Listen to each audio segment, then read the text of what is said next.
इस संसार में संतोष से बड़ा कोई सुख नहीं है। जिस मनुष्य के हृदय में संतुष्ट है वो भगवान से उसे मुलाकात हो सकती है।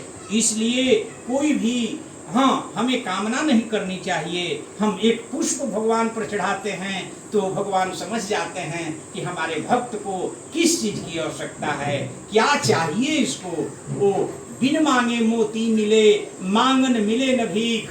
मांगने से तो भीख भी नहीं मिलती है, अब बिन मांगे बहुत कुछ मिल जाता है। भगवान सब कुछ भरपूर कर देते हैं, लेकिन मांगने से जो है उनकी जुबान जो है कहते हैं कि मांगन मरण समान।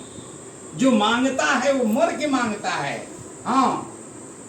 और मांगन मरण समान, जो मांगता है वो मर के मांगता है। और उससे मरा हुआ वो है कि जिस मुख निकलत नाही, उसके घर में सब कुछ है और वो मांग दिया, वो बोला कि नहीं भाई हमारे घर में तो कुछ है ही ना है, तो हम आपको कैसे देंगे।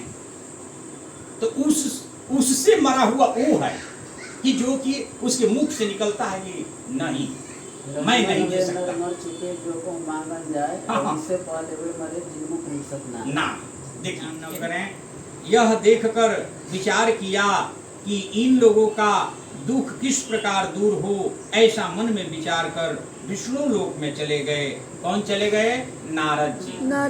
नारद जी जो हैं घूमते घूमते मृत्यु लोक में आए तो देखे कि भाई यहाँ तो जितने भी मनुष्य हैं, जितने जोनी हैं, सब जो है पाप कर्मों में प्रवृत्त हैं।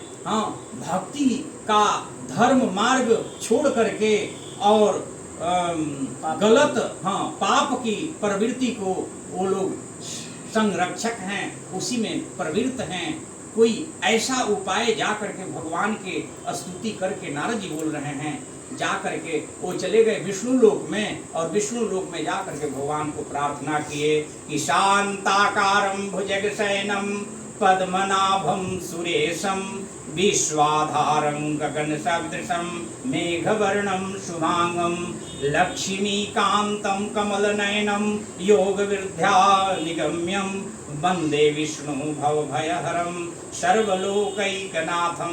हे शांताकारं, हे शांत स्वभाव वाले, चतुर्भुज चार भुजाओं वाले, आप वनमाला से सुशोभित प्रभु की कोई प्रकार की उनकी मन में ना अहंकार है न कुछ है। वो ऐसे शांत स्वभाव वाले प्रभु हैं कि जो दूसरों को कल्याण करता है, जो दूसरों को भाव को निरखता है, वही परम भगवान की भक्ति प्राप्त कर सकता है। उसको अहंकार नाम का लेश मात्र भी सुगंध नहीं आना चाहिए। उस हृदय में जो भगवान की प्रतिमा होती है वो जो है भगवान को प्रसन्न कर देती है। उसी से भक्त जो है, भक्त के बस में भगवान रहते हैं। भक्त जहाँ चाहता है, भक्त जहाँ जो है आप वेद वेदांग के ज्ञाता हैं, आप जैसा दूसरा वक्ता वक्ता नहीं दिखता, क्योंकि श्री वेद व्यास जी के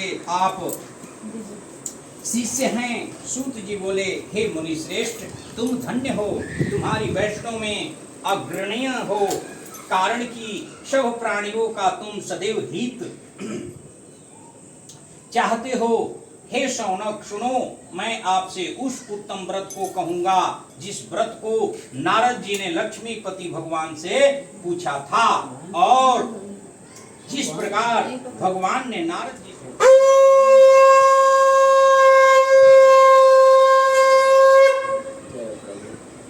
गोविंद जय जय गोपाल जय जय राधा रमण हरि गोविंद जय जय राधा रमण हरि गोविंद जय जय राम जी की जय जय लक्ष्मण जी की जय जय राम जी की जय जय लक्ष्मण जी की जय सीता सहित रघुनंदन की जय जय सीता सहित रघुनंदन की जय। प्रेम से बोली श्री सत्यनारायण भगवान की जय। फिर हाथ में अक्षत पुष्प ले लें। आपके पास ज्ञान है तो आप ज्ञान का वर्णन जरूर करें, ज्ञान दूसरों को दें। ज्ञान देने से धन दिए धन ना घटे, ज्ञान देने से ज्ञान घटता नहीं है, बढ़ता है। इसलिए आप अच्छी बात किसी को बताएं और ज्ञान की बात दें, अच्छा मार्गदर्शन करें। कोई आपसे अतिथि पूछ दिया कि हाँ जी हमको जाना है हैदरपुर, तो वो बता दिया कि आप करोड़ बाग होते हुए जसोला होते हुए ऐसे निकल करके आप चले आइएगा, तो आप उल्टा बताते हैं तो आपको भी कोई उल्टा बताने वाला पैदा लिया है। सही मार्गदर्शन करना चाहिए। हाँ, किसी को सही मार्गदर्शन करना चाहिए। अगर नहीं जानकारी है तो आप क्षमा मांग लें कि हे प्रभु हमें नहीं जानकारी है, आप किसी और से पूछ लें, जानकारी ले लें। ऐसी कामना करते हुए ये करना चाहिए।